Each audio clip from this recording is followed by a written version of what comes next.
Substrate means source of energy. So where are we getting the energy from to build ATP in the system?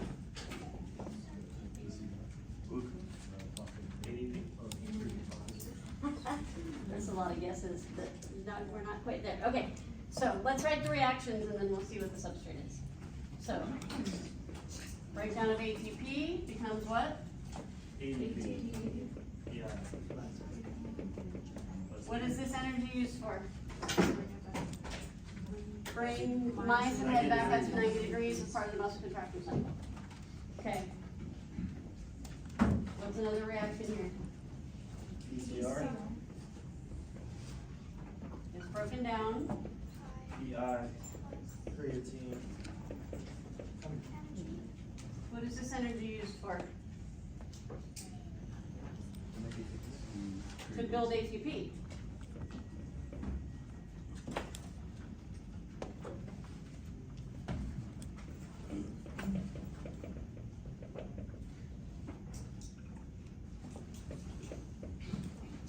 So where do we get the energy from to build ATP in the system?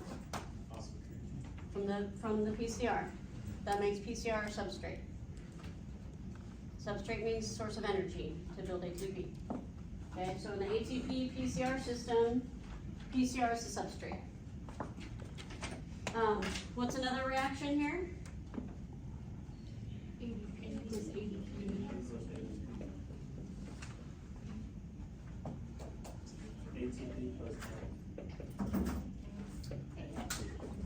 Okay, and then the recovery reaction? PI plus creatine, PCR, Okay, where is this energy coming from? mitochondria, Mitochondria, specifically the electron transport chain. So this reaction occurs in the mitochondria. The rest of the reactions occur in the sarcoplasm. If you completely deplete your PCR, how long does it take to replenish it? 3 minutes. Somewhere between 3 and 5 minutes. Good. Enzyme for this reaction. ATP. Which one? Which one?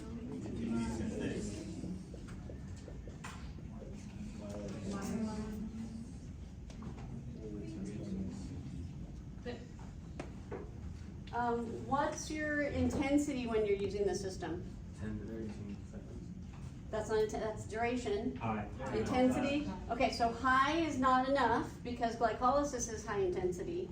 This is higher. So you have to say very high or explosive or near maximal intensity. What fiber types typically use this system? 2X. Good. Glycolysis, I'm not going to redraw the entire thing with all the detail. I'm just gonna do the framework and then we're to discuss it a little bit. Okay, where does glycolysis occur? In the sarcoplasm. Substrate. So the substrate is carbohydrate in the form of glucose 6-phosphate. Where can we get the glucose 6-phosphate from? Either glucose or muscle glycogen. Okay, once we get to G6P, we go through the reactions in glycolysis. What do we end up with? 2 molecules of pyruvate. And then if we're working anaerobically, it's going to become lactic acid. Okay, what are the possible fates of lactic acid?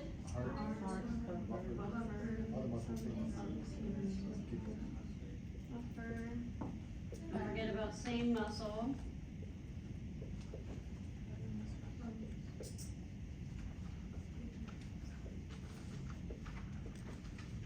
Kidney, what's missing?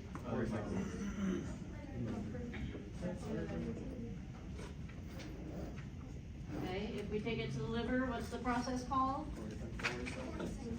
Cori cycle enzyme. Okay, and that creates glucose. Okay, the other possible fate of pyruvate. 2 molecules of acetyl-CoA, which gives us Krebs cycles. And we also talked about electron transport chain. Okay, does somebody want to try to explain the processes that are occurring in the electron transport chain? So, the hydrogen that comes from the Krebs cycle will be transported by NAD or an FAD. And it will go through a series of redox reactions. So, reduction is gaining an electron and oxidation is losing an electron. And then, when it gets to the end of the cycle, it will, bind the hydrogen will bind to O2 to create H2O. Okay, what else is created? Energy, so ATP. So the same reaction. ATP. Good. I would add to that description, you need to mention that it's the cytochromes that are being reduced and oxidized as the electron gets passed. And then what is the enzyme for these reactions? Cytochrome oxidase. Cytochrome oxidase, and what is the enzyme for this reaction? ATP synthase. Okay, everybody okay with all of that information? And where does all that occur? In the mitochondria. The mitochondria. Good. So I want to point out this reaction is the same as this reaction. Building ATP. The difference is where the energy comes from. In the ATP PCR system, the energy comes from the breakdown of PCR. Is this an aerobic process or an anaerobic process? Anaerobic. So we call this reaction phosphorylation. Phosphorylation really just means you're adding a phosphate to something, but we specifically use that term to refer to this reaction. That same reaction occurring in the mitochondria, we would call oxidative phosphorylation.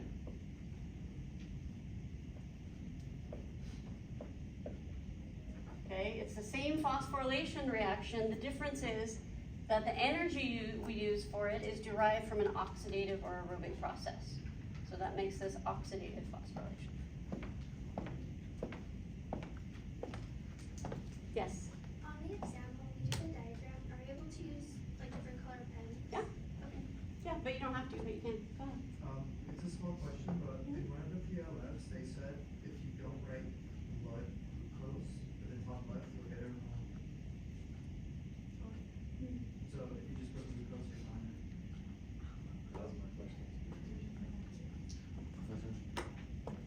What about, so for the Krebs cycle, there was like 3 enzymes that you listed too? Yeah.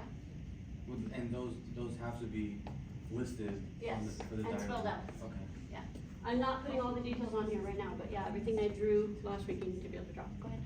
Is it okay if we just list those enzymes for the Krebs cycle Yeah. separate from the circles? So, you're gonna need to make sure, I know that they're in the Krebs cycle, so I suggest you put them with your Krebs cycle, but they don't have to be in any particular order or place on the circle, you can just write them over here. But I wouldn't put them like on a different part of the page. What's the rate limiting enzyme in Krebs cycle? Isocitrate dehydrogenase. Rate limiting enzyme in glycolysis? KFK, what's it stand for? Good. Any questions on any of this before we're gonna talk about it a little bit. Let me ask you the ATP. How many ATP do we get from the complete oxidation of one molecule of glucose? 32. How many ATP do we get from the complete oxidation of one molecule of muscle glycogen? 33. Good. And from one molecule of liver glycogen? 32. Good. Any questions on those numbers? Yes? Why is it 33 again? Because the -1 happened when you're coming into the muscle, crossing the membrane to go into the muscle. The muscle glycogen is already in the muscle, so we don't lose that one. Good.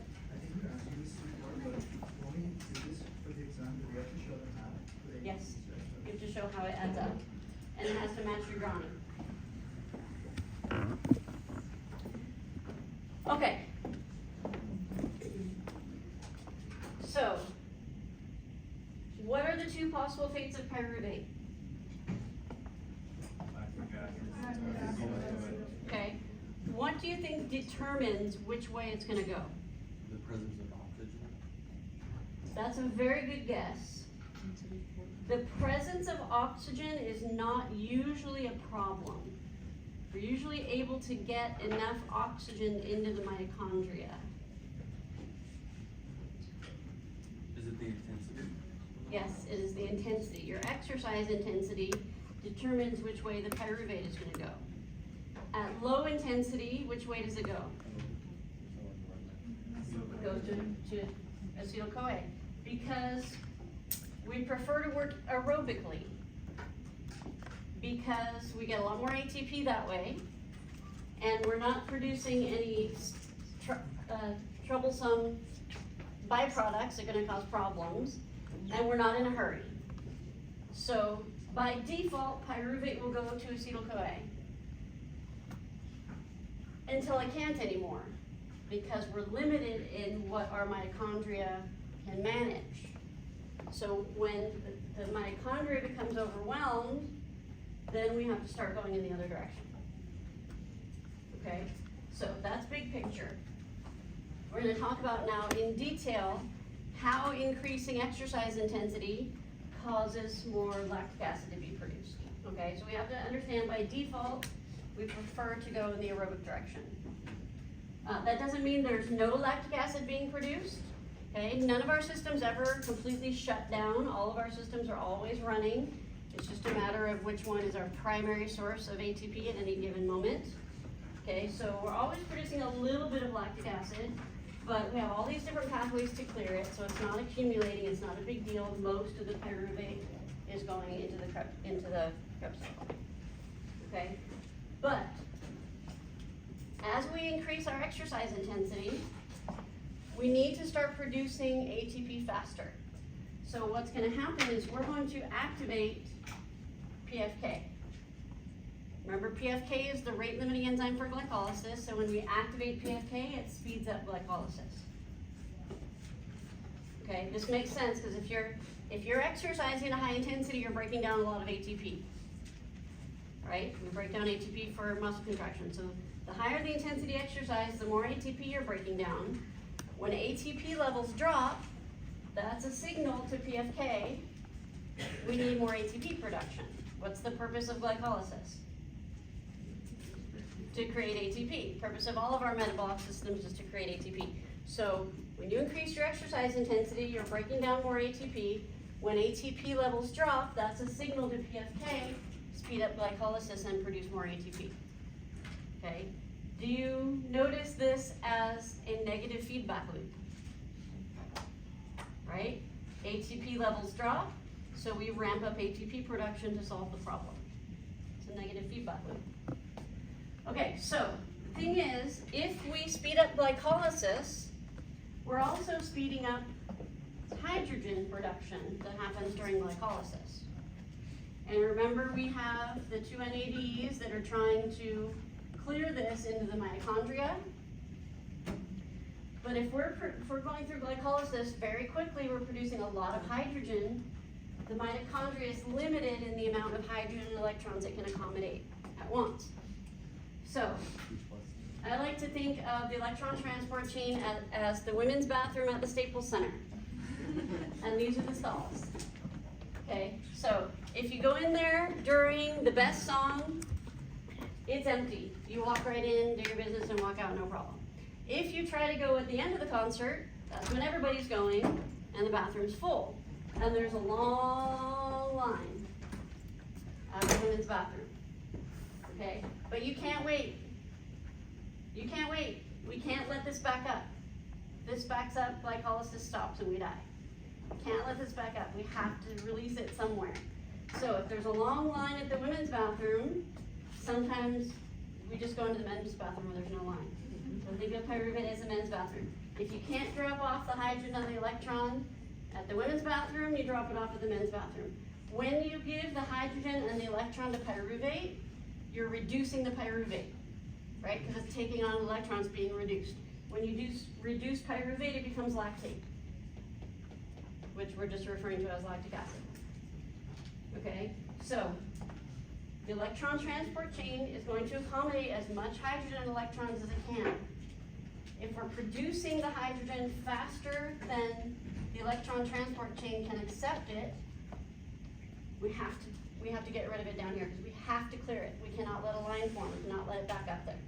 So we clear it here, which increases the amount of pyruvate that's becoming lactic acid. Does that make sense? What questions do you have? I'll go over it again, but do you have questions?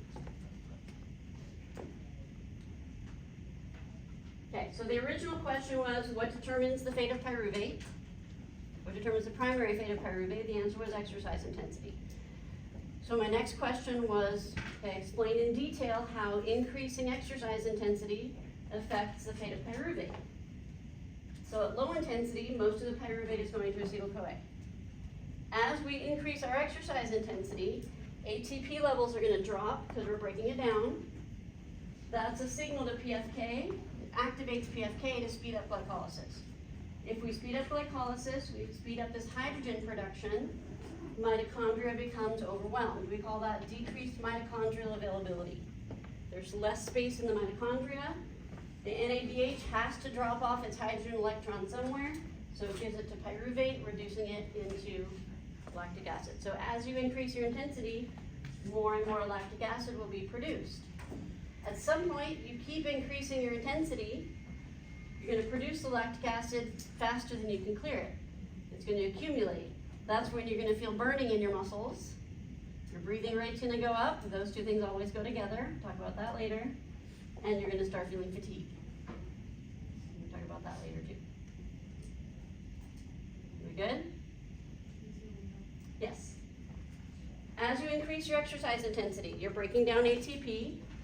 When ATP levels drop, that activates PFK. Activation of PFK speeds up glycolysis. That speeds up the hydrogen production, which overwhelms the mitochondria. The mitochondria can't accept the hydrogen and the electrons at the pace they're being made.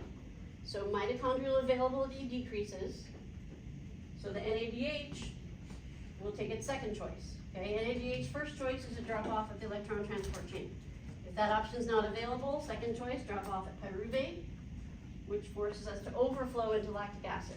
So lactic acid production is overflow when the mitochondria hits its capacity.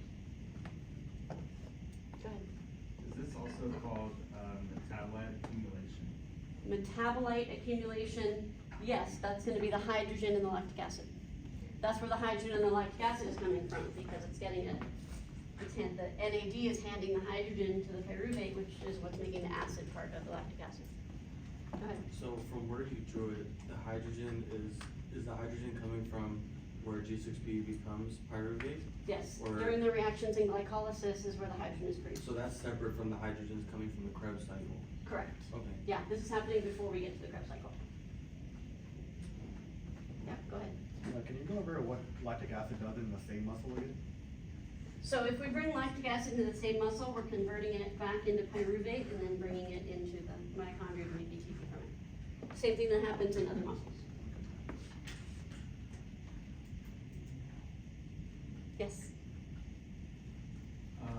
In the breakdown of pyruvate to acetyl-CoA, there's also two NAD Correct, and hydrogen? correct. Okay. Yeah.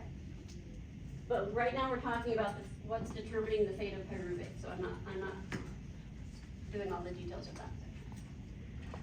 Okay, so we've talked about what happens if we activate PFK. I talked about decreasing levels of ATP, activating PFK. I'm going to give you two more things that activate PFK during exercise.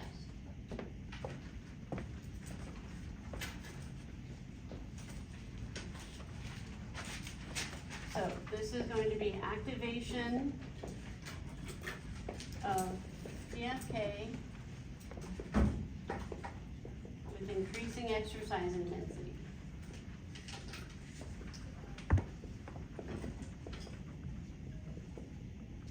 I'm going to give you three three things that activate PFK. They're not happening in order, they're happening all at the same time as you increase exercise intensity. First one I already talked about, that is decreased levels of ATP. And we know the reaction that's causing that. That's the breakdown of ATP during muscle contraction. Enzyme for that? Okay, so would you agree that the higher the exercise intensity, the more of this reaction is occurring, the lower our ATP levels are? Okay, that's gonna activate PFK. Another thing that's gonna activate PFK is increased levels of AMP. What does AMP stand for? Adenosine monophosphate. Adenosine monophosphate. We have a reaction that produces that. That's actually still on the board. What is it? Oh, I erased. It's the myokinase reaction. Produces AMP. So ADP plus ADP.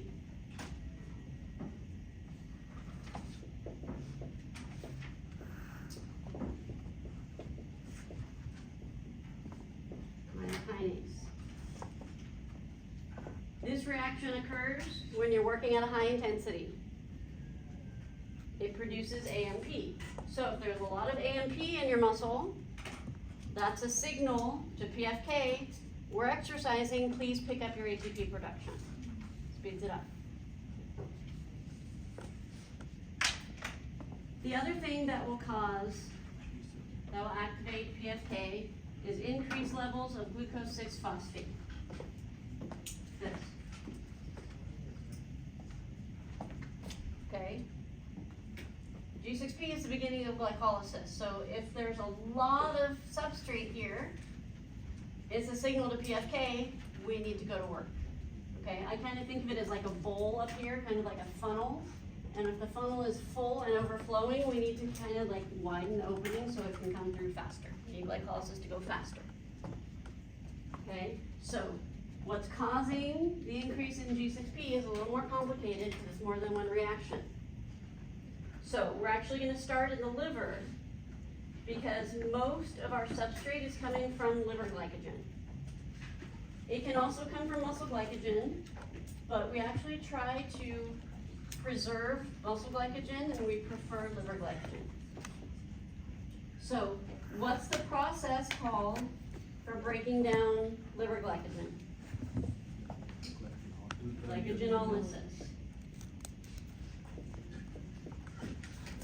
What's the enzyme that controls that?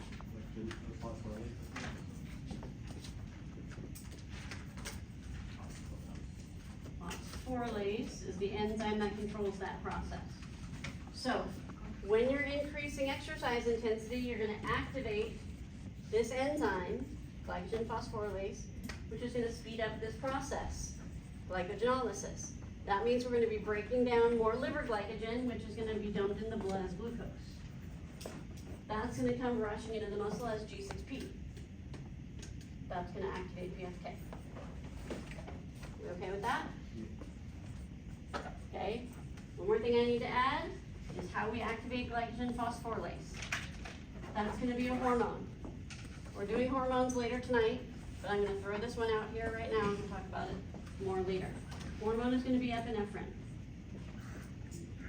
Epinephrine is secreted during exercise, and it's going to help you exercise. The more intense your exercise, the more epinephrine you secrete. Epinephrine activates glycogen phosphorylase.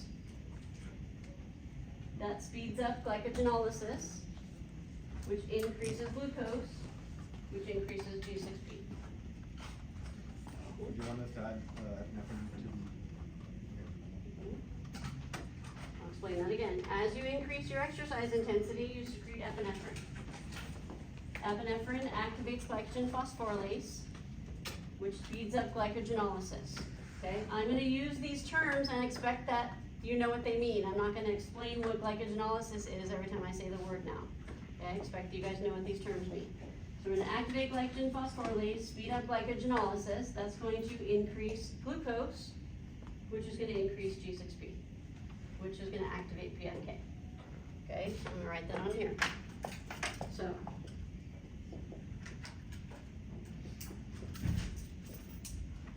Epinephrine is secreted. Activates glycogen phosphorylase. Speeds up glycogenolysis, which increases glucose and increases G6P.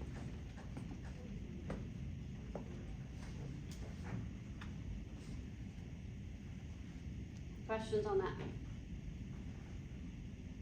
Okay, so as you increase exercise intensity, all three of these things are going to happen. All three of these things are going to activate PFK. What happens if we activate PFK?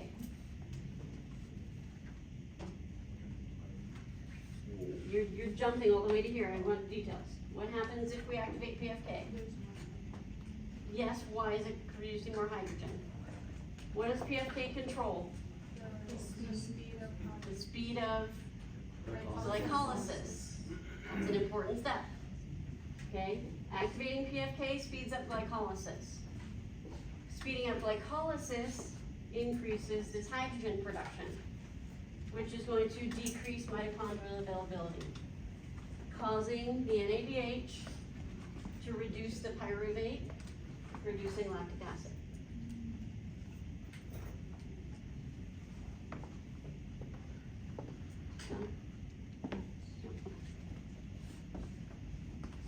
So again, the original question was, explain how increasing exercise intensity affects the fate of pyruvate. At rest and low intensity, most of the pyruvate goes to acetyl-CoA. But as we increase our exercise intensity, these three conditions are created. And here's the explanation. These three conditions all activate PFK. When we activate PFK, we speed up glycolysis, which speeds up hydrogen production, which decreases mitochondrial availability. Okay, the hydrogen is being produced faster than the mitochondria can accept it. We cannot let it back up. So NADH, if it can't drop off at the electron transport chain, is going to drop it off at pyruvate, handing the hydrogen and electron to pyruvate, which converts it into lactic acid. So that's overflow because the mitochondria is full. So at that point, the mitochondria is not going to stop accepting hydrogen. We're not going to stop converting pyruvate to acetyl-CoA. We're still doing this site at maximum capacity. This is overflow because we have to clear it. So if we overflow, then it's not gonna go to the acetyl. Well, some of it still will. So let's say, we have a constant flow of glycolysis, right? So there's constant pyruvate being produced. As much of it as possible is gonna go this way, but every once in a while, it's gonna get reduced. So some are gonna come out and go this way, some are gonna come out and get reduced. Some are gonna come this way, and some are gonna get out and get reduced. The higher the intensity, the more of it gets reduced, which will eventually cause fatigue if it accumulates. Okay, which brings us into another topic, which I don't usually do in this chapter. Elizabeth, I'm putting lactate threshold in here, which is usually in chapter 5. I'm gonna erase this. Good? Did you ever, I don't know if I missed it, but did you mention the substrate? Substrate of what? For the HPV PCR Yes, system? PCR is a substrate. Okay, so this brings us to the topic of lactate threshold. I'm going to define it for you, and then I'm going to draw it in a graph. Can we expect this on the test? I actually don't think this is on this midterm. I think it's on the next midterm, but it fits right in with this topic, that's what I'm thinking. Lactate threshold is the point at which lactic acid begins to accumulate as exercise intensity increases. Lactate threshold is the point at which lactic acid begins to accumulate as exercise intensity increases.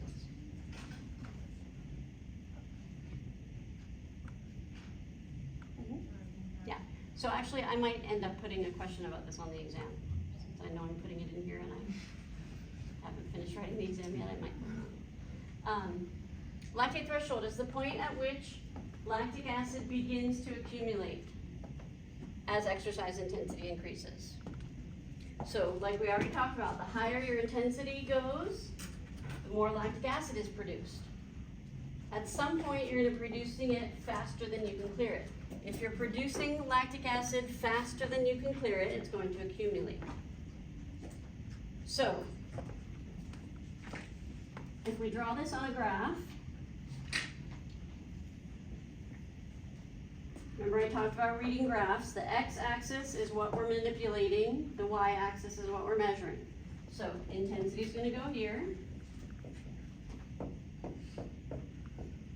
Low, medium, high intensity. And the y-axis, we're looking at how that affects your blood lactate levels. Low, medium, high. So, at low and moderate intensity, blood lactate is never at zero. You always have a little bit in your blood, but it's not accumulating because you're able to clear it. So, low and moderate intensity, your blood lactate stays pretty steady. But if you keep increasing your intensity, so we're talking about, okay, maybe we were walking on a treadmill at a very slow 2 miles per hour. We increased it to 3, no problem. We increased it to 4, no problem. Maybe we increase it to 5 and now we're doing a jog. We still feel okay. We increase it to 6 miles per hour. Now we feel the shift, right? Your legs are starting to heat up from the lactic acid. Your breathing rate is increasing. If you keep increasing 7 miles per hour, 8 miles per hour, 9 miles per hour, 10 miles per hour, you're now producing lactic acid faster than it can be cleared and it's going to accumulate. Okay, so this point right here is your lactate threshold. The point at which lactic acid begins to accumulate as exercise intensity increases. So you can kind of see that if you're exercising below your lactate threshold, you're primarily aerobic, right? Which is why you're not producing a lot of lactic acid. If you keep increasing your intensity, at some point you reach the capacity of your mitochondria, so you increase lactic acid production, now you're bringing in anaerobic metabolism. So above this point, you're uncomfortable. Below this point, you're comfortable. There are ways to increase this that we're going to talk about in chapter 5. But this is something that you can feel that I want you to try. So there's a treadmill assignment that I'm going to give to you now. I'm going to explain to you what you need to do. So everybody has access to a treadmill at the SRC. If you have access to a treadmill somewhere else, at your own gym, at home, you can use any treadmill you want. You need to start out at a low intensity, maybe it's a 2 mile per hour walk, whatever it is, very low. 3 minutes, you stay there. Every 3 minutes, you're going to increase the intensity a little bit, either by the speed or by the grade. Your choice every 3 minutes. The first one could be speed, the next one could be grade. Every 3 minutes you have a choice. You're never going to increase both at the same time, but you have a choice each time you change which one you're doing. Okay? So what's going to happen is, like I just described, maybe 2 miles per hour walking, I'm fine. 3 miles per hour walking, I'm fine. Maybe I jog all the time at 5 miles per hour, so I know I'm going to get to 5 miles per hour. Light jog, be totally fine. I bump it up to 6. And I feel it's a little bit different. Okay, I could still maintain the 6, but I feel my legs burn starting to burn a little bit, I notice my breathing rate going up, those two things are connected. That's as far as I want you to go. I want you to make a note of where that occurs for you. What's the speed? What's the incline? And what's your heart rate? Okay, if you have a watch that takes your heart rate, awesome. If you don't, the treadmill will take it. Okay, so I want you to make a note of what your speed is, what your incline is, and what your heart rate is when you just start to feel the shift. Okay, I don't want you up here. I don't want anybody sprinting 12 miles per hour up an 8% incline with a heart rate of 190. That's not what I'm asking you to do. I'm not trying to find what your max is. I want you to pay attention to when you just feel a slight shift. Yes? Is that kind of like the shift up in like Camp Desktop test? Yes, that's exactly what it is. Yep. Questions on that? Yes? You said you have to eventually increase speed or intensity, or can you only, let's say, increase speed? Your choice. If you don't want to end up at a jog, once you get to your fastest walk, you can just start increasing incline. Totally up to you. Nobody has to run. Okay, I'm gonna give you, since we only meet once a week, I'm gonna give you 2 weeks to do it, because your exam is next week. So if you don't have time to do it before the exam, I don't want you to stress about it. But sometime in the next 2 weeks to get that done. Oh, you also have to take a picture of yourself on the treadmill. But you could just go into the SRC, take a picture of yourself on the treadmill and upload it and never do the assignment. I won't know, and make up numbers. I won't know. That doesn't affect me. Doesn't affect me. I want you guys to do this because I want you to feel the physiological concepts that we're talking about so you can understand them better and apply them to exercise. Okay? If you don't want to do it, don't do it. There's no points involved. Go ahead. Is there like a specific number that the lactate threshold is at, or does that vary for? It's going to depend on your mitochondrial capacity. So here's the other cool thing. Where this lactate threshold is for you, you guys want to listen to this part. Where this lactate threshold is for you, what speed and incline you hit that at depends on partly on your mitochondrial capacity. People who have more mitochondria are going to be able to exercise at a higher intensity before they start accumulating lactic acid. And the people who have more mitochondria are either born with more slow-twitch fibers or they do cardiovascular training. Because when you do cardiovascular training, guess what? You grow more mitochondria. And the mitochondria you have get bigger. And what that does is, actually I'll talk about that later. That's gonna, when you do that, it's gonna move up your lactate threshold, so you're gonna be comfortable and aerobic at a higher intensity. Go ahead. So you grow more number-wise and size? Yes.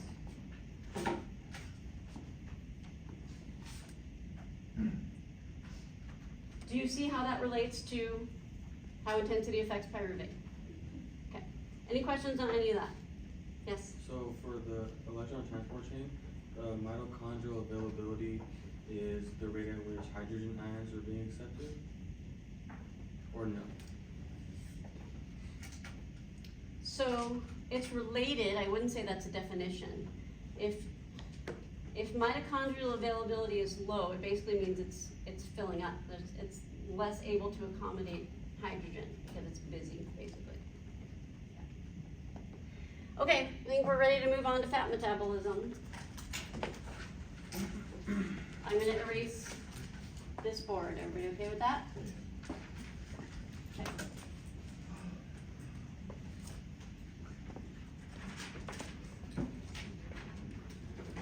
For fat metabolism, we need to take our fat out of storage and put it into the blood so we can access it. Which means it's this reaction, converting triglycerides into free fatty acids. What's the enzyme here? Lipoprotein. Lipase. Lipoprotein lipase is the enzyme for, what is this process called? Lipolysis, fat breakdown. So lipoprotein lipase is going to be the rate limiting enzyme for beta oxidation. Beta oxidation is the beginning of our fat metabolism. Lipoprotein lipase is the rate limiting enzyme for beta oxidation. Okay, once we've broken it down, we need to then activate the free fatty acid before we can take it through beta oxidation. It's a chemical change. It's not something you need to know about. You need to know that it's happening and that it costs ATP. Consumes ATP in the activation of the free fatty acid. So before we even start beta oxidation, we're going to consume 2 ATP for the free fatty acid activation. Okay. You should also know that every triglyceride, one triglyceride has 3 fatty acids. That's why it's a triglyceride. It has 3 fatty acids. When we count the ATP, we're only looking at 1 fatty acid. So once we've activated the free fatty acid, all of the fatty acids there'll be long chains of carbons, and they're organized into pairs. Okay, so for example, we're going to take a 12 carbon chain fatty acid. We're going to draw it like this. 2, 4, 6, 8, 10, 12. That's a 12 carbon chain fatty acid arranged into pairs with bonds. Okay, so first thing that's going to happen is we're going to take one pass through beta oxidation. One pass through beta oxidation is going to break one of these bonds and separate a pair of carbons from the chain. One pass through beta oxidation is going to break one of these bonds, separate a pair of carbons from the chain. That reaction is going to release hydrogen and electrons. Some of them are going to call Uber and some of them are going to call Lyft. So we're going to have one NAD and one FAD, picking up hydrogen and electron, and where are they going to take them? To the electron transport chain.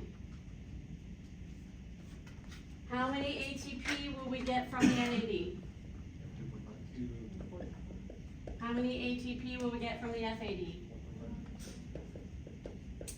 For a total of 4 ATP every time we go through beta oxidation. For a 12 carbon chain fatty acid, how many passes will we get through beta oxidation? 48.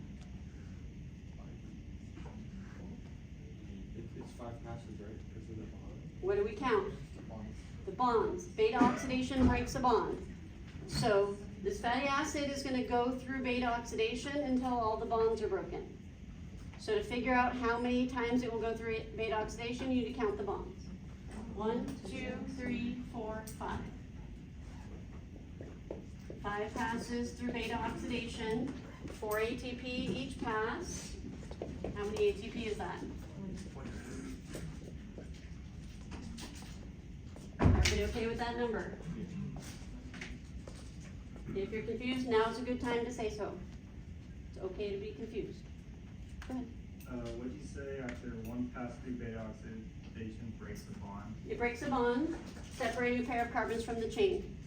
That releases hydrogen and electron, which are picked up by the NAD and the FAD, brought to the electron transport chain, yielding these ATP. And that's going to happen a total of 5 times.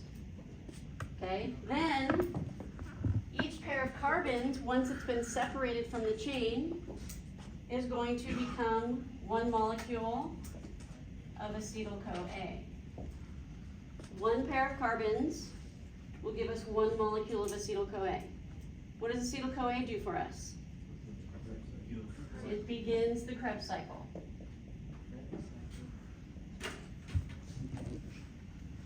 So because we have one acetyl-CoA, we're getting one pass through the Krebs cycle. What's happening here with electron carriers?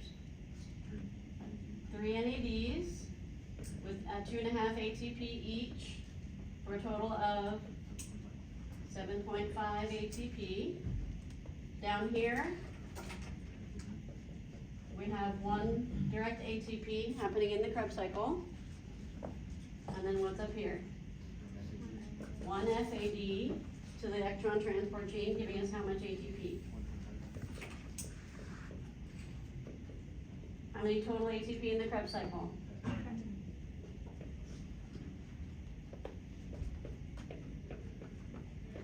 For a 12 carbon chain fatty acid, how many passes will we get through the Krebs cycle? How do you know? What are you counting? The pairs. Each pair of carbons will become acetyl-CoA, will give us a Krebs cycle. So we count the pairs. 1, 2, 3, 4, 5, 6. 6 passes through the Krebs cycle, 10 ATP each, 60 more ATP. Okay, so I'm gonna add the 20 and the 60. That's gonna give me 80. I have to remember to subtract 2 for the free fatty acids activation. Total ATP from one 12 carbon chain fatty acid is 78 ATP. Go ahead. Yeah, I will. We'll do it all again. But what's the maximum ATP we can get from a carbohydrate molecule? 33. We've got 78 here. This is our shortest fatty acid. Significantly more ATP. Fat is a very rich source of energy, but it requires oxygen and time. It's slow. Go ahead. Does this tie into how, the calories per gram? Yes, we're going to get into all of that in chapter 5. Promise. Go ahead. And is that ATP yield change depending on how many carbon pairs are bonded? Yep, the longer the chain, the more ATP will be produced. Okay, well, let's go through this again. So, for fat metabolism, first thing we have to do is take the fat out of storage. That's this reaction. It's called lipolysis. Enzyme is lipoprotein lipase. Then we activate the free fatty acid, which consumes 2 ATP. Then the fatty acid will be in the form of long chain of carbons, separated into pairs. It will always be an even number. It will either be 12 carbons, 14 carbons, or 16 carbons. Those are the only free fatty acids we have in the human body. So this is a 12 carbon chain fatty acid. It's going to go through one pass of beta oxidation. Beta oxidation breaks one of the bonds, separates the pair of carbons from the chain, releases hydrogen and electron. Hydrogens and electrons. That gives us one NAD and one FAD, which is going to pick up those hydrogen and electron, bring them to the electron transport chain. The pass-through electron transport chain that's initiated by NAD will give us 2.5 ATP. That's a number you should know. If it's initiated by FAD, it gives us 1.5 ATP. That's a total of 4 ATP every time we break a bond. And that's going to happen a total of 5 times for this fatty acid because there are 5 bonds. 4 times 5 is 20 ATP. Each pair of carbons, after it's separated from the chain, will become acetyl-CoA. One pair of carbons becomes 1 acetyl-CoA, gives us 1 pass through the Krebs cycle. 1 pass through the Krebs cycle gives us 10 ATP. You should be able to show where those are coming from. And with the 12 carbon chain fatty acid, we're going to get 6 passes through the Krebs cycle because we have 6 pairs of carbons. So 10 ATP for each Krebs cycle times 6 is another 60 ATP. We add those together, subtract 2 for activation, that gives us the total.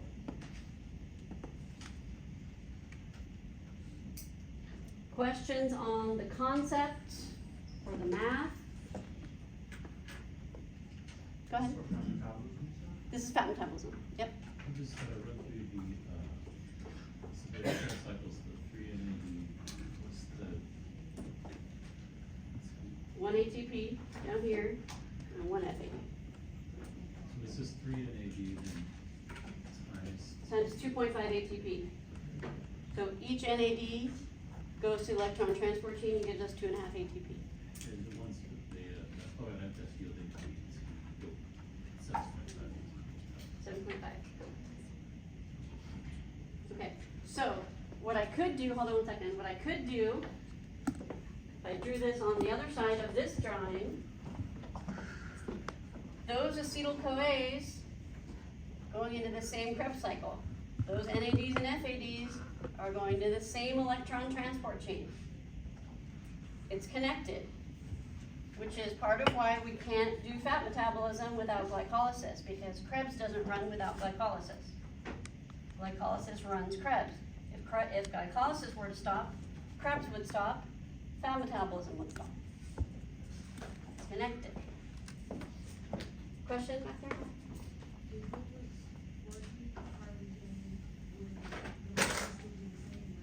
The total will be different. Okay, so let's do that. Because you're gonna have another beta oxidation and another Krebs. The more carbon pairs you have, and you'll have more bonds. So let's do this. Count the ATP for a 16 carbon chain fatty acid. What determines how many you go? They're just different types of fatty acids in your body. I want you, the options are 12, 14, and 16. Those are the only kinds of fatty acids we have in the human body. Right now I want you to calculate ATP for a 16 carbon chain fatty acid. Go ahead. Okay, let's give everybody else a chance. Oh, sorry. So 16. So I don't want you to just memorize the number. I want you to understand how to count it and what the processes are. Okay, I will say common error here. If I say 16 carbon chain, somebody's gonna put 16 pairs. 16 pairs is 32 carbons. We don't have a 32 carbon fatty acid. A 16 carbon fatty acid has 8 pairs. Okay, so the number I give you is the total number of carbons, not the total number of pairs.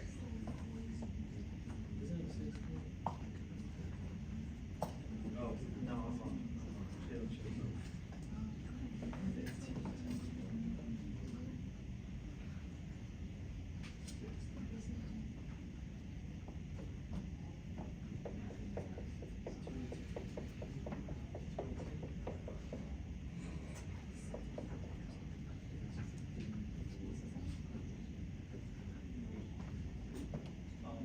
When you get a number, let me know. It's still the same minus 2? Yep. So it's 100 times 4.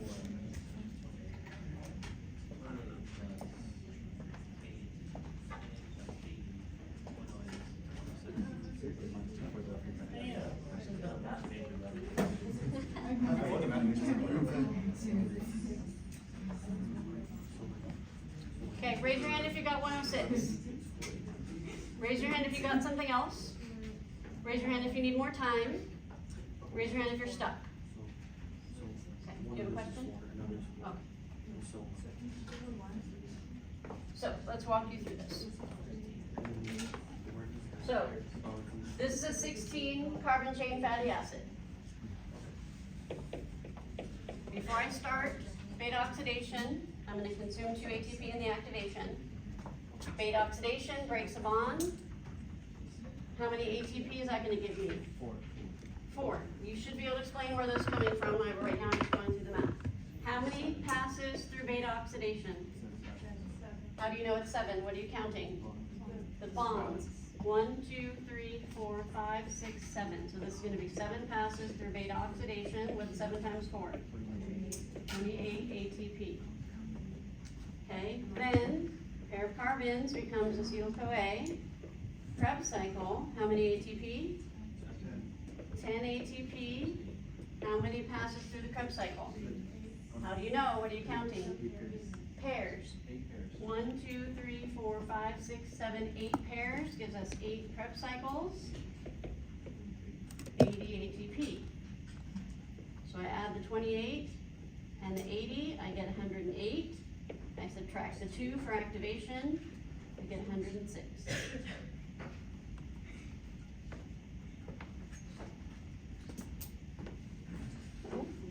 So you, so 4 times 7 and you have beta oxidation. Where did you get the 7 from? So 7, we're gonna go through beta oxidation as many times as we need to break all the bonds. So counting the number of bonds is gonna tell me how many times I'm gonna go through beta oxidation. So this 16 carbon chain has 7 bonds and 8 pairs. Go ahead. The 4 is from 1 NAD and 1 FAD going to the electron transport chain. We get 2.5 ATP from the NAD and 1.5 ATP from the FAD. 2.5 plus 1.5 is 4. Go ahead. Are you always taking away 2 ATP? Yes, it's -2 at the beginning. And it doesn't matter how much? Doesn't matter how long the chain is.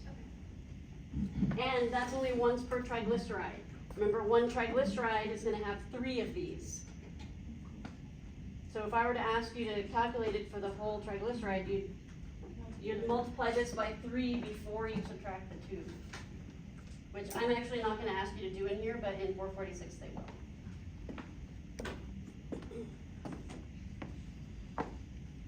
Questions on fat metabolism? So you need to be able to do these calculations. You need to be able to figure out how many passes through beta oxidation, how many passes through Krebs, figure out the ATP count, but you also need to be able to explain this in words. Meaning you've got to mention the electron transport chain, you've got to mention what beta oxidation is. Beta oxidation is breaking a bond. NAD, FAD, electron transport chain, 2.5, 1.5. And you've got to mention the acetyl-CoA and the Krebs cycle. Show where all the ATP is coming from. Okay? Sometimes I ask for the whole explanation, sometimes I just ask for the numbers. I don't know which one I'm going to do yet, so you should be prepared to explain it. We helped you pick your company name.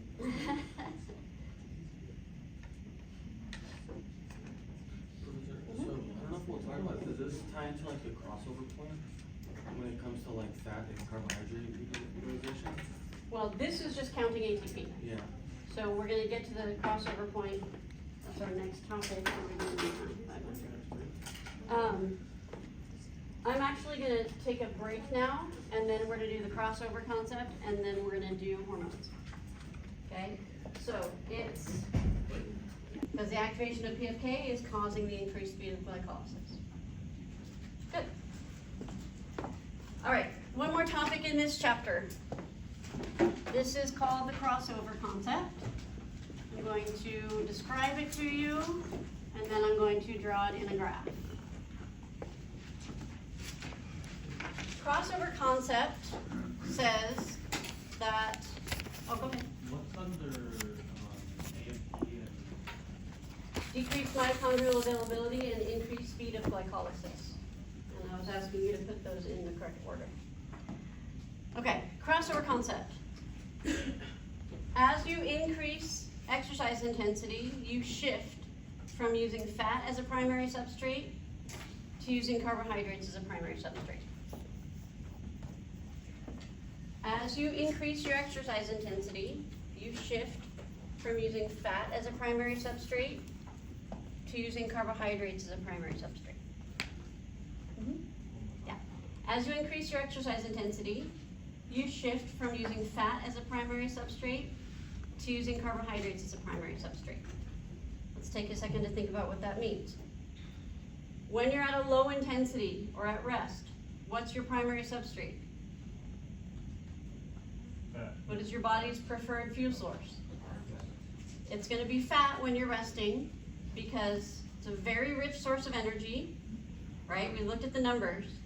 Very rich source of energy, no troublesome byproducts produced that are going to cause fatigue, and we're not in a hurry for the ATP. So that's our choice when we're at rest. As we increase intensity, we have to shift to carbohydrates. Think about that. As we increase our intensity, high intensity work is anaerobic. Can we use fat without oxygen? That requires oxygen to make ATP. So if we're working anaerobically, we have to use carbohydrates because that's the only substrate we can use without oxygen. So it makes sense that as we increase our intensity, we're shifting from aerobic metabolism to anaerobic metabolism. We have to shift from fat to carbohydrates. Does that make sense? Okay, so graph. X-axis is what we're manipulating, it's gonna be exercise intensity. Low, medium, high. On the y-axis is going to be percent substrate utilization. And then we're gonna draw one line that represents our reliance on fat, and another line that represents our reliance on carbohydrates. We'll start with fat. When we're at low intensity, how would you describe our reliance on fat? High. High. Can it be 100%? Can we ever be using 100% fat? Why not?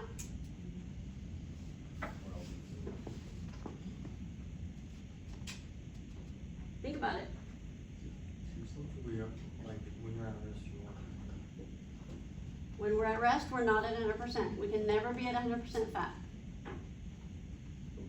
In order for us to be at 100% fat, we would have to not be using carbohydrates. That means glycolysis would have to shut down. Is that a thing? No, glycolysis has to be running at all times. So we can never be using 100% fat. Glycolysis has to run in order for fat metabolism to run. So it's not gonna be 100%, but it is gonna be high, so I'm gonna put it right here. At high intensity, how would you describe our reliance on fat? Low. Low. So, what this says is, as exercise intensity increases, our reliance on fat decreases. As exercise intensity increases, our reliance on fat decreases. That makes sense. Let's draw a line for carbohydrates. At low intensity, how would you describe your reliance on carbohydrates? Low. Never zero, but it's low. At high intensity, how would you describe your reliance on carbohydrates?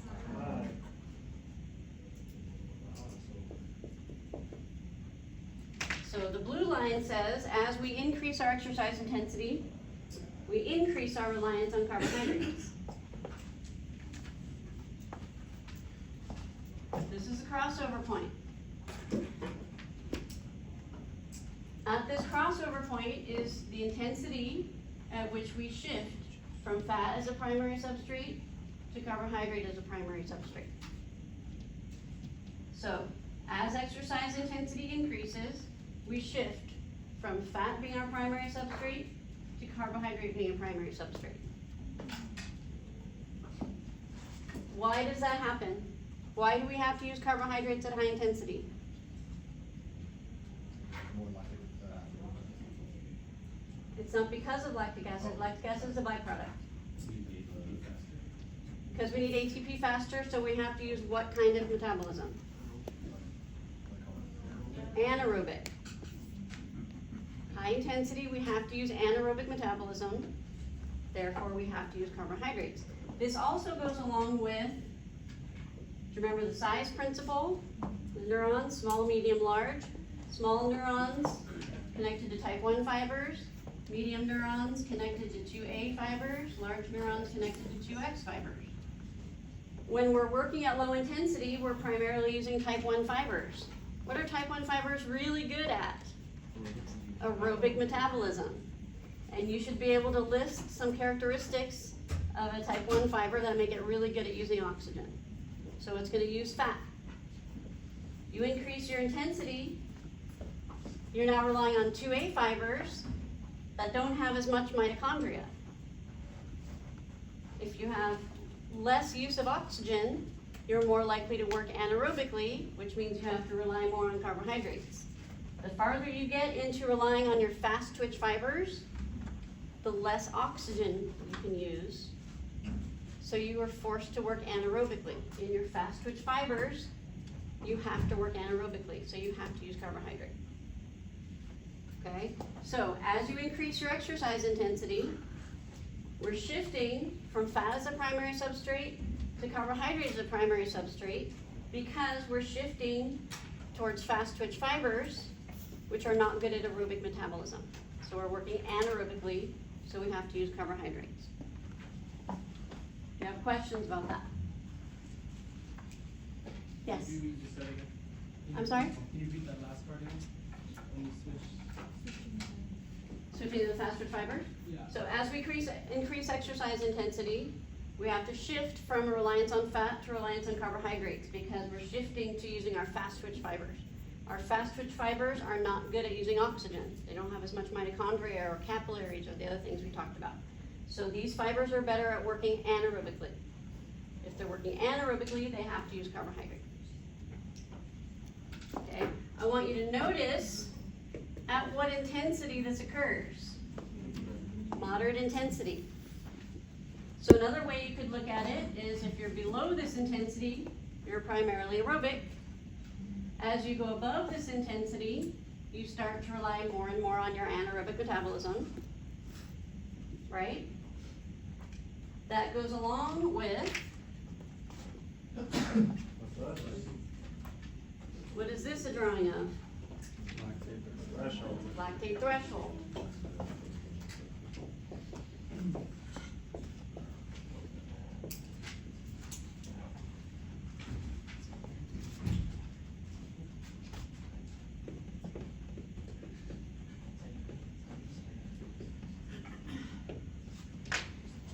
What intensity is this happening at?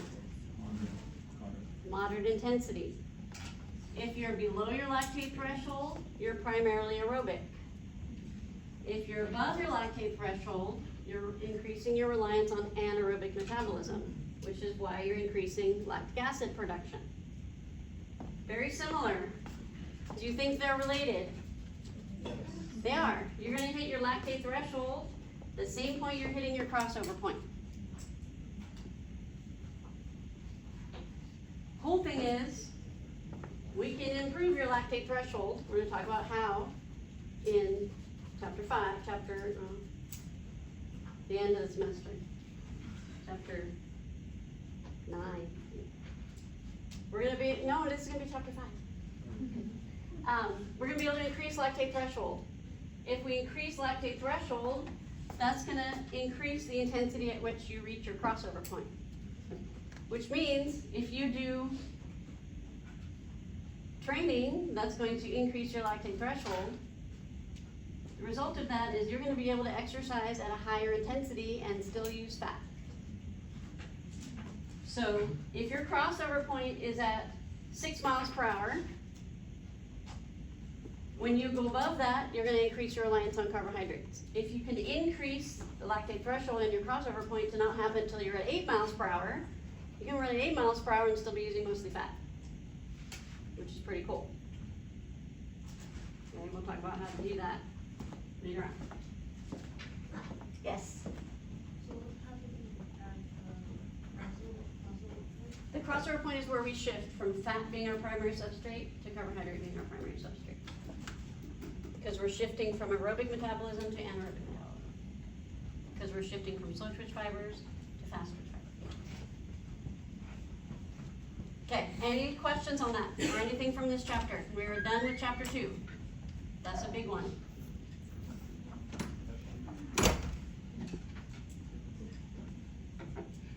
Nothing? Okay. Then we're moving on to chapter 4, which is hormones. So,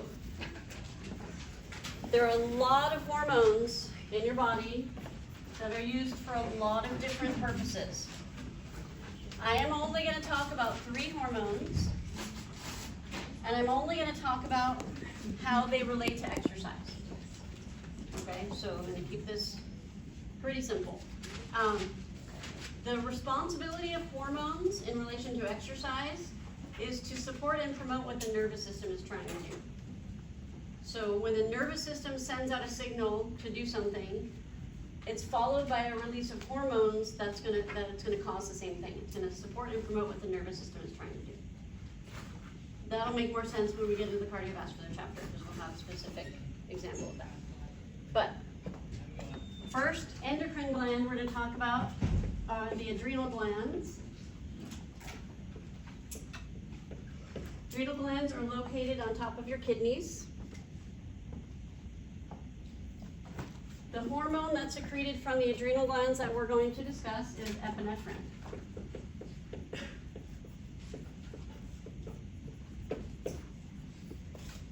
As I've mentioned before, epinephrine is the same thing as adrenaline. So in an emergency situation, you'll get a dump of adrenaline into your blood and it prepares you to either fight or flee, right? That's your fight or flight mechanism. Exercise is the same type of stressor as an emergency, just on a smaller scale. So instead of getting a dump of epinephrine, you're gonna get secretions, okay? The higher intensity you're working at, the more epinephrine you will secrete. Epinephrine is trying to help you exercise. It has a lot of different functions. It's going to help you exercise, that's its purpose, to help you fight or flee or exercise, okay? Do you guys know the terms anabolic and catabolic? Okay, what does anabolic mean?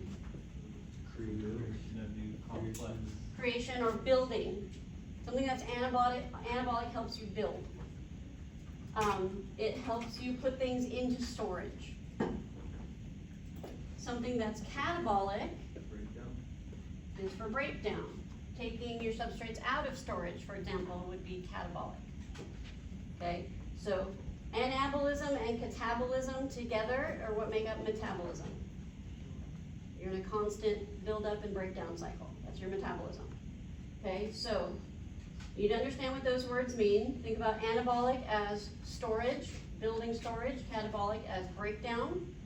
So we have catabolic processes and anabolic processes. We have anabolic and catabolic enzymes that control those processes. And we have catabolic and anabolic hormones that promote those processes. So from what I've told you so far, would you say that epinephrine is an anabolic hormone or a catabolic hormone? Is it helping you put your substrates into storage or helping you take them out? It's going to help you take the substrates out of storage. Remember, it's helping you exercise. When you're exercising, you don't want to be putting your substrates into storage. You want to be taking them out of storage so you can create ATP from them. So epinephrine is a catabolic hormone. So a catabolic hormone is going to promote catabolic processes by activating catabolic enzymes. It's also going to inhibit anabolic processes and anabolic enzymes, which is why we can't do breakdown and storage at the same time. It wouldn't make sense to do breakdown and storage at the same time. When we're resting, we're in storage mode. When we're exercising, we're in breakdown mode. Okay, so we shift back and forth. So when we're in catabolism, we're going to inhibit anabolism, and the other way around. Okay, we've already talked about an enzyme that is activated by epinephrine. What is it? In the liver.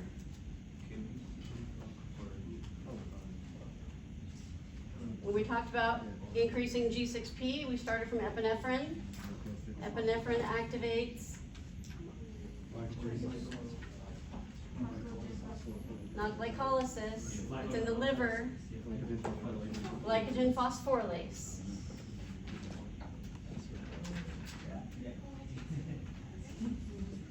Glycogen phosphorylase is in charge of what process?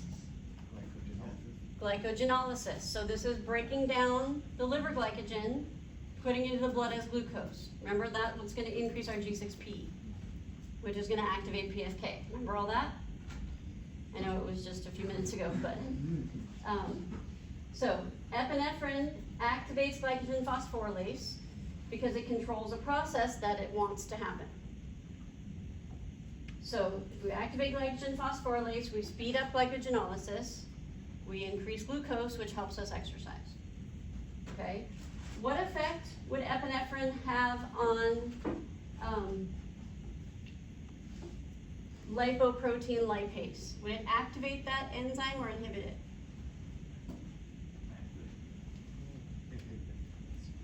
I haven't activated inhibit. So we have to think about what is lipoprotein lipase in charge of?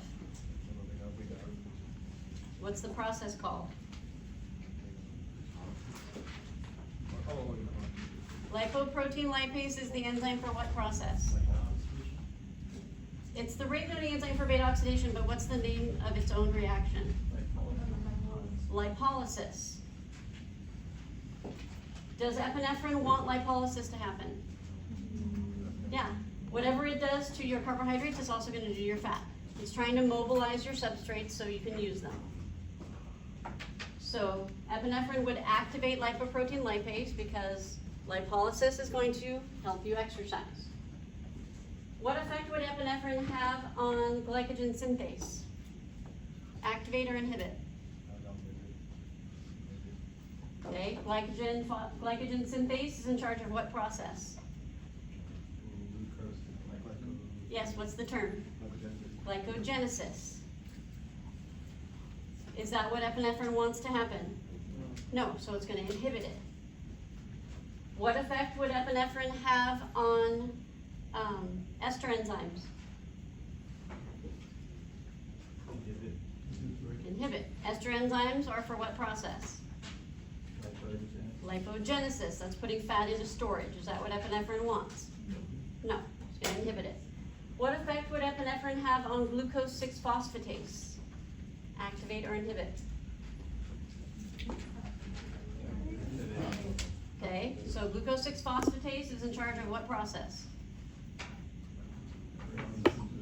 Gluconeogenesis, either kind. What's it going to produce? Glucose. Is that what epinephrine wants? Yes, it's going to activate it. That's going to help you exercise. So, you can see that in order to answer these questions, you need to know this terminology really, really well, which I tried to tell you last week. You need to know this terminology really, really well. If you know what the terms mean, you can figure out the answer to these questions. Okay, that's all I'm going to go over for epinephrine right now. It's going to come up again in another chapter. Any questions so far? Okay, the other endocrine gland we're going to talk about is the pancreas.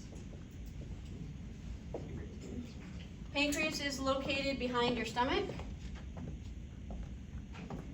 The hormones it secretes that we're going to discuss are insulin and glucagon.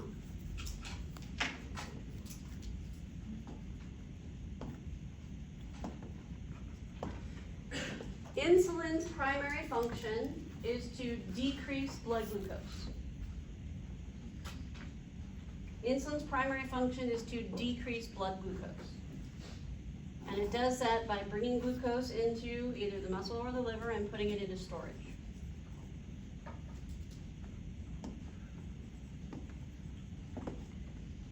Glucagon's primary job is to increase blood glucose. Glucagon's primary job is to increase blood glucose, and it does that by taking glycogen out of storage, putting it into the blood as glucose. With this information, would you say that insulin is anabolic or catabolic? It's anabolic. It promotes storage. Glucagon, anabolic or catabolic? Catabolic. It promotes breakdown. Okay, and whatever it does for carbohydrates, it's also going to do for fat. Go ahead. Can you say once again exactly how insulin decreases blood glucose? I haven't explained how it But you said decreases, by bringing it into the muscle and liver and putting it in storage, yeah. So, basically the pancreas's job is to maintain blood glucose. Okay, we want blood glucose to stay as stable as possible. We don't want it spiking and dropping, very dangerous. We want glucose levels to stay stable. So, the pancreas has to determine which hormone to secrete at different times in order to keep glucose levels stable. So, when glucose levels are high, which hormone would we secrete? Insulin. What's the term for glucose levels being high? Hyperglycemia. Hyperglycemia is when blood glucose is high, so we secrete insulin to bring it down.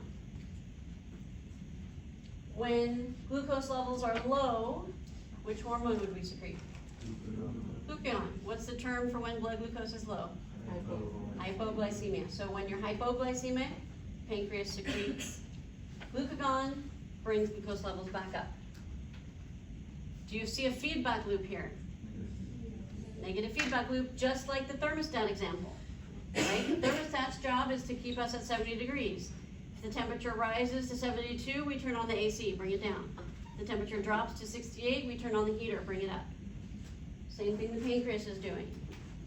What sensory receptor is going to sense glucose levels in the blood? Chemoreceptors. Remember, they sense chemical changes in the blood. So the pancreas is using the chemoreceptors to report back to it about what the blood glucose levels are, and then it's got to figure out which hormone to secrete. Okay, let's talk about insulin and the enzymes. What effect would insulin have on glycogen synthase? Activate or inhibit?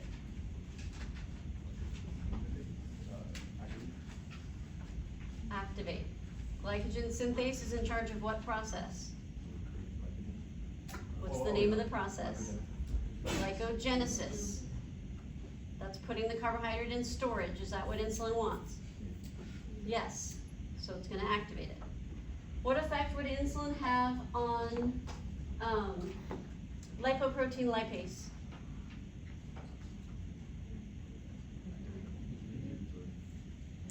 Okay, I heard both activate and inhibit. Okay, lipoprotein lipase is in charge of what process? Use the term. Lipolysis. Is that what insulin wants? No. No, so it's going to inhibit it. What effect would insulin have on glycogen phosphorylase?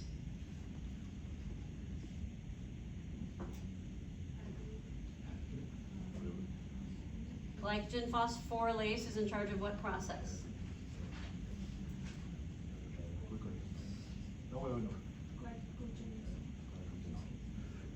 Glycogen phosphorylase, glycogenolysis, breaking down stored glycogen into glucose. Is that what insulin wants?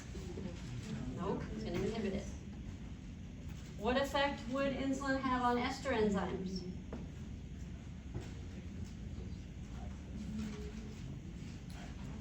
Activate. You guys have to know the terminology in order to answer this. Ester enzymes are for lipogenesis, putting fat into storage. Is that what insulin wants? Yes. What effect would epinephrine have on glucose 6-phosphatase?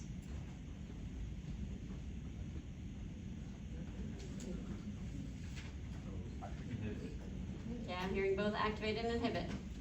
Which one is it? What effect would insulin have on glucose 6-phosphatase? Glucose 6-phosphatase is in charge of what process? Gluconeogenesis, which is going to produce glucose. Is that what insulin wants? No, so it's going to inhibit it.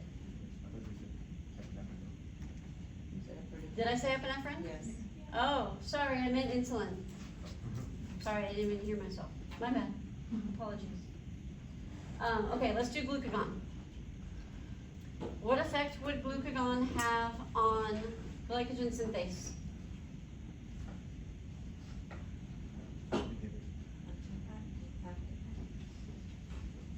I read activated and inhibit. Let me write this down so I don't get confused. What effect would glucagon have? What enzyme did I say? What enzyme did I say? Okay. Does glucagon like what glycogen synthase is doing? No, because this is storage. Glucagon likes breakdown. So it's going to inhibit. What effect would glucagon have on lipoprotein lipase?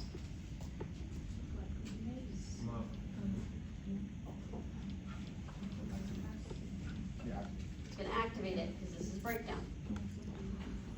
What effect would glucagon have on glycogen phosphorylase?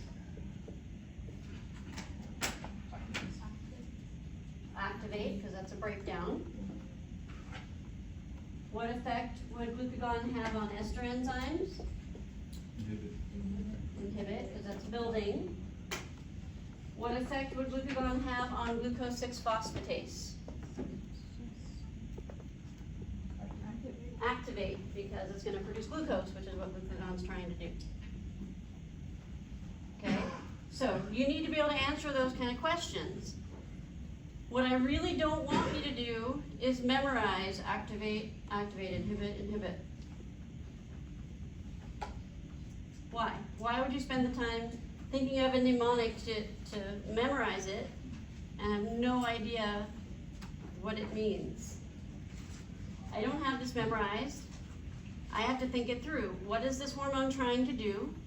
What is this enzyme trying to do? Do they agree or disagree? Okay? Learn the terminology so you can use your logical thinking and common sense and problem solving and not memorizing like you've maybe been doing up until now. Okay? Now's the time to learn. Questions on any of that? Okay, so let's talk a little bit more about insulin. We don't want to be secreting insulin when we're exercising for several reasons. Can you think of one? Why we would not want to be secreting insulin during exercise? Why? You wanna break down molecules to create energy, not rebuilding and Yeah. repairing. Insulin is anabolic, it promotes storage. That is counterproductive to exercise, so we do not want that happening. Okay? Insulin is also not specific to the exercising muscle. So we do need to bring glucose into the muscle during exercise, but we don't want to do it with insulin. Because first of all, insulin's going to store it. Second of all, let's say we're riding a bike and we need the glucose in our quads to create ATP there. Insulin's going to take it into our biceps, just to clear it out of the blood. It's not specific to the exercising muscle. So instead of using insulin to bring glucose into the muscle, we use something called GLUT4. GLUT4 is also a glucose transporter. It brings glucose into the muscle, but it's specific to the exercising muscle. So if I'm contracting my quads, I'm activating GLUT4 in those muscles. It's going to bring glucose specifically into there so we can use it for glycolysis, as opposed to bringing it into our biceps and putting it in storage. It's not helpful. Yeah, you need to know GLUT4. Another reason we don't want to use insulin during exercise is because it is going to inhibit our catabolic processes. And we need our catabolic processes to happen to have access to our substrates. So it's counterproductive. Another reason is that our muscles become more sensitive to the insulin with exercise. So if insulin levels were to just stay the same, like from rest to exercise, if insulin levels stayed the same, when you're contracting your muscles, they become more sensitive to the insulin. So the insulin is going to be more active, and we don't want to be using it. So we actually, it's not only that we don't want to be increasing insulin during exercise, we need to be decreasing insulin during exercise. Okay, so I just gave you 4 reasons insulin levels need to decrease during exercise. What are they? Inhibits catabolic processes, which is counterproductive to exercise. Muscles become more sensitive to it and we don't want to use it. Into other muscles. It's not specific to exercising muscle, so we prefer to use GLUT4. And it promotes storage, which is counterproductive to exercise. So we need glucose levels to drop during exercise. Yes? So like for exercises, somebody that has issues with like insulin, what would you recommend? So someone who has issues with insulin, you're talking about diabetes? Okay, so let's talk a little bit about diabetes. 2 types? Yes. Type 1 diabetics are born with it. The problem in type 1 diabetics is their pancreas does not produce enough insulin. So they just need to take insulin. They take insulin and everything works fine. A type 2 diabetic is developed later in life. We used to call it adult onset diabetes, but now kids get it, so we just call it type 2 diabetes. So a type 2 diabetic produces the normal amount of insulin, but their muscles are not sensitive to it, so it's not working effectively. So some type 2 diabetics will take insulin because if they have a higher than normal amount, they can get normal use out of it. Hold on one second. But exercise becomes very, very important for type 2 diabetics because, as I mentioned, muscle contraction also helps clear blood glucose. So the issue is they have trouble stabilizing their blood glucose, right? So exercise helps them manage their blood glucose levels to keep it from spiking because it brings glucose into the muscle. But exercise is also important because it looks like there's a very, very strong link between obesity and decreased insulin sensitivity. So people who have decreased insulin sensitivity, which is type 2 diabetes, if they exercise and lose weight, their muscles become more sensitive to insulin. They can actually reverse the diabetes. But someone who's diabetic needs to know that they should not be taking insulin right before they exercise.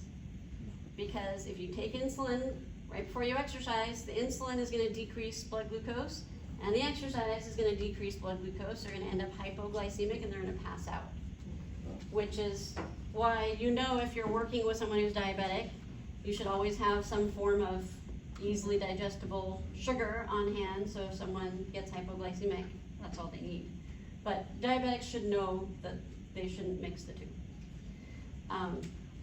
If that topic of diabetes is something that you're very interested in, Dr. Uspelkis is one of the leading researchers in the area. He is one of the people who is finding the link between obesity and insulin sensitivity.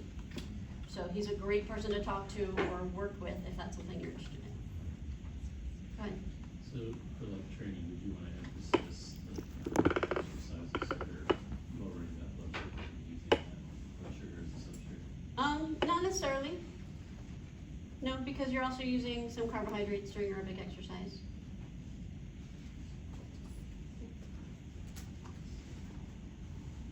Anything else? Go ahead.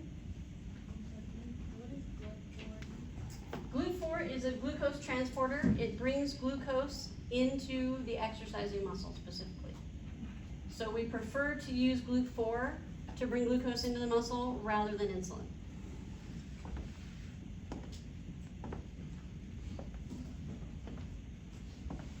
All right, that is all I'm going over for chapter 4. That's all you need to know. These endocrine glands, the hormones they secrete, whether they're anabolic or catabolic, how they affect the different enzymes and processes that we talked about, reasons why insulin levels need to drop during exercise. Go ahead. I was just curious, for people with diabetes, do they know like do they have like a specific amount of insulin that they need to take? I'm sure they do. Yeah, I don't know the details of how they figure out how much insulin to take, but I'm sure they have a specific amount, yeah. Okay, so, what did I say? Oh, also, if you're really interested in the hormone topic, the book goes into a lot more detail on a lot of additional hormones. So that information is there if you're interested in it. I'm not going to talk about it or ask you about it, but it's there if you want more information. Okay, so that's the end of new information for your exam. I'd like to review a couple things now while I have time, and I'll also take questions if you have any from the study guide.